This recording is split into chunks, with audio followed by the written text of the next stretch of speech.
কোরআনে আল্লাহ বলছেন, আল্লাহ যার উপরে নারাজ হয়, যে তার মনের ইচ্ছা মতো চলে, আল্লাহর বিধান শরীয়তের বিধান যে তোয়াক্কা করে না, কসম আল্লাহর কোরআনের আয়াত, আল্লাহ বলছে আল্লাহ তার 3টা অঙ্গ অচল করে দেয়, বাকিগুলা থাকে।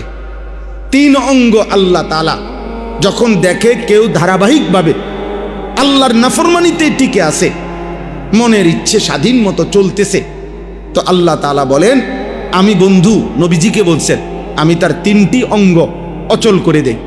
1, খাতামা আলা সামঈহি ওয়া কলবি, আমি আল্লাহ তার কানে এবং অন্তরে মোহর মেরে দেই, সিল মেরে দেই, আটকায়া দেই। ওয়া জাআলা আলা বাসারিহি গিশাওয়া, এবং আমি আল্লাহ তার চোখের সামনে পর্দা ফেলে দেই। এই 3 অঙ্গ, কান এবং অন্তর কি করে দেয়?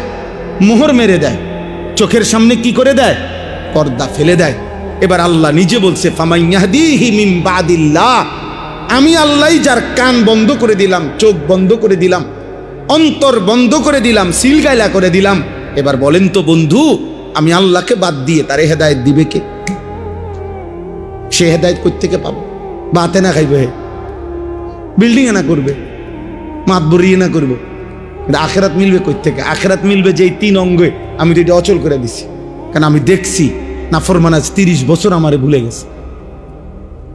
ও 365 দিন, একটা বছর চলে গেছে, এই নাফরমান একদিনও ফজরের নামাজে আমি আল্লাহর একটা সেজদা দেই নাই।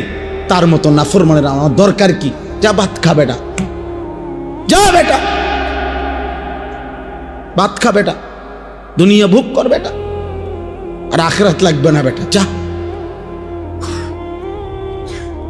আর তোর জান্নাত লাগবে না, যা। দুনিয়া আরো বাতল গোশত ল বেটা, খা।